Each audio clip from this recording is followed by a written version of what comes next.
Hello everyone, so today we will be taking a look at a Chronojet versus MLB deck here. My friend here, he is playing a few techs from the Outmal build, which it's his choice, so yeah, that's why I'm getting a bit confused here. Anyway, I do have a special announcement to make at the end of this video, so do stick there, especially if you're a Vanguard 0 player. Now we do start first and our opponent starts second and goes for the grade 1 rush. Now Royal's grade 1 rush is pretty decent. The reason why for that is because Wingle Brave, it gives you on hit pressure on turn 1 and turn 2 of course. And Sisyllus is one of the easiest grade 1s to hit the 5k retirement, 5k plus 5k cost.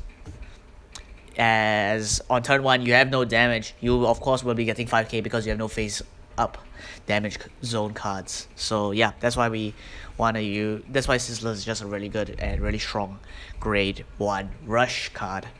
Now we go into El Arcab, or whatever his name is, the $20 double rare, and well, in Jet he isn't as useful as he is in Chrono Fang. But he's still a decent card because on turn 2 you get to filter your deck. You also just get an extra drive, which can sack you some triggers and stuff, which is still valuable for a Counter Blast discard 1. So yeah, pretty useful. Our opponent is going for a fairly basic turn 2, and he does use the Alan skill and not Alan, sorry, Marin's skill. Marin's a really good card, like really good. He basically is you don't use too much Counter Blast in MLB, and when you do have spare Counter Blast, you might as well use it to just have a simple on +1 from Marin instead of and then it works on past the turn it was placed, unlike something like Alan, which some people play over Marin here. And personally, I do prefer Marin over Alan, so yeah, that's one of the reasons why I do prefer that, and why my friend here is playing Marin instead. Now we go into Metallica because that's our only good first ride. Our only first ride, to be honest. Metallica is a good card. It's a fine card. It's basically just a filter 1. Filter 1, actually +1 actually. So yeah. Now Force 2 Jet. I shall speak on that now.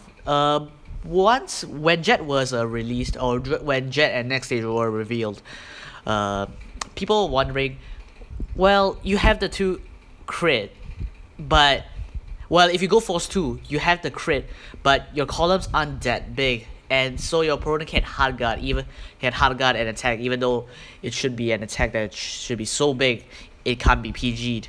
Or it has to be PG'd, or else your opponent has to take it. That was the attitude most of us had back then. Most people had. So, but now that Chronojet has been out for quite a while, we now see the value of Nextage and Chronojet. Chronojet and Nextage, by themselves, they are just okay.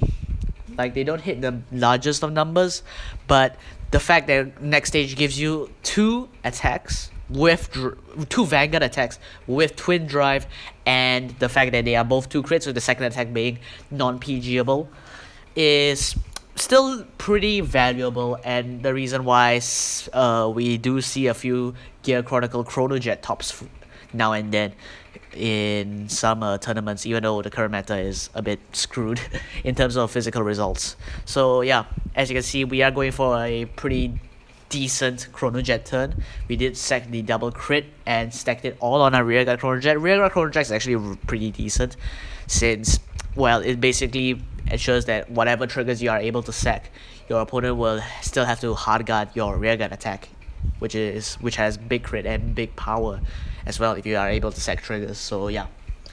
Anyway, our opponent is going for a decent turn. Sorry for the background noise. He does attack with a Vanguard instead of rearguard column, with as in his Liverod column.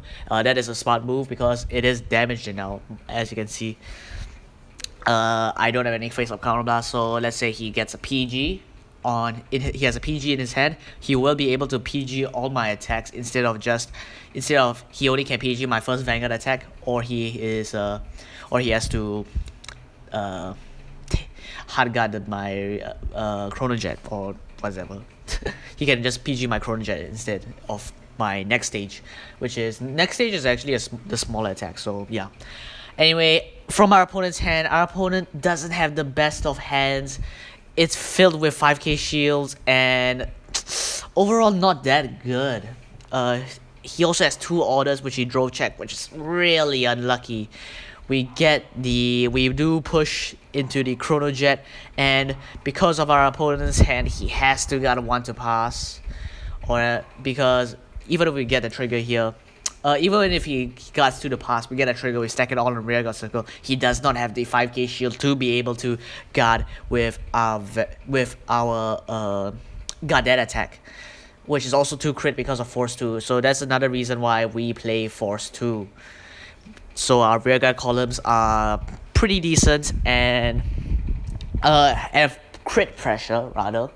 And yeah, just Chronojet is an underestimated deck. It is not, I won't say it's the best deck in the format or even tier 1, at best tier 1.5. But I still think Chronojet is still a respectable deck that can still do things. So yeah, that is it for the match itself. And now will be the special announcement.